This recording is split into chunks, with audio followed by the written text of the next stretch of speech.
my friends, my family, dear watchers, dear listeners. Welcome back to another episode of Rock On, Elevate, and Inspire, the one and only podcast where we explore growth, leadership, and so much more. Today, it's a topic that we all wrestle with. How do we stay true to ourselves in a world full of noise, full of pressure, and also influence?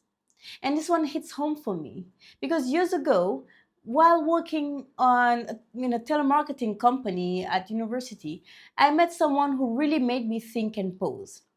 He is that type of person who is brilliant with a huge vocabulary, like a living encyclopedia. So naturally, I asked him how much he read, and to my surprise, he said, I don't really read. Reading influences you too much, takes you away from who you really are. And so while I didn't fully agree with that word of influence stayed with me. It made me wonder how much of what we believe is truly ours and how much comes from the world around us. Clarifying your values is key. When you know what matters to you, it's totally easier to filter the endless flow of information. Because self-awareness through reflection or journaling, it helps you check in.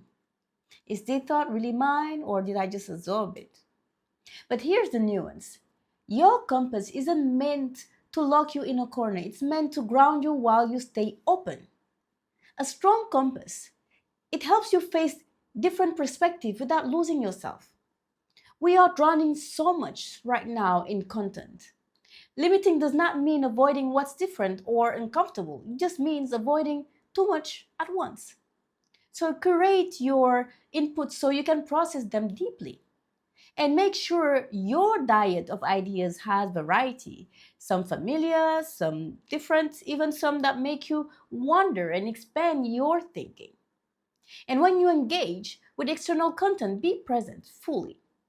Notice how it makes you feel. Does it inspire you? Does it stress, challenge, or expand you? And here's the key question. Am I rejecting this because it's wrong for me or just because it's uncomfortable? Growth often it sits in that discomfort and quiet time helps filter the noise.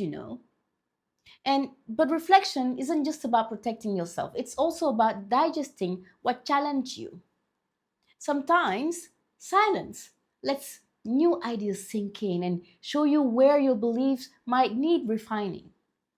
Creating, writing, drawing, problem solving, all of that can help you work with your own thoughts instead of only consuming others.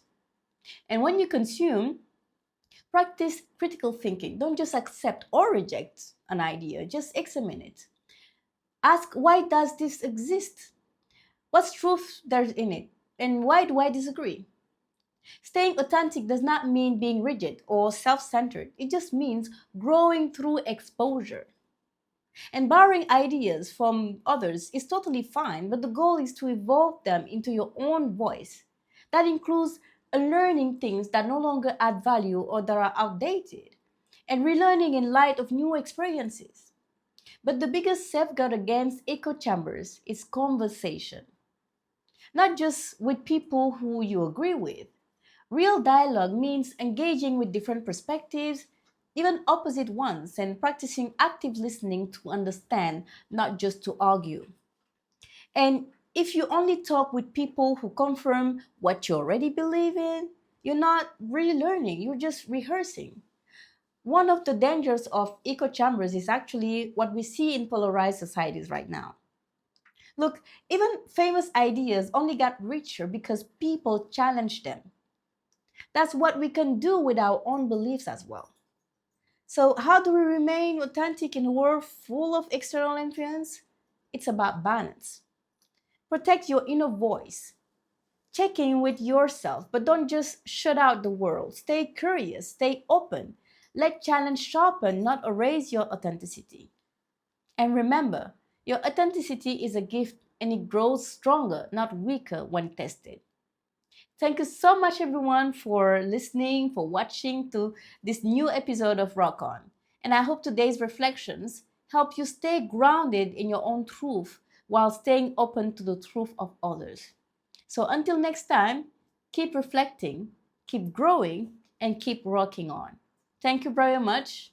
Happy that you can like, you can share, you can subscribe so that you won't miss any new episode. Thank you very much. Goodbye.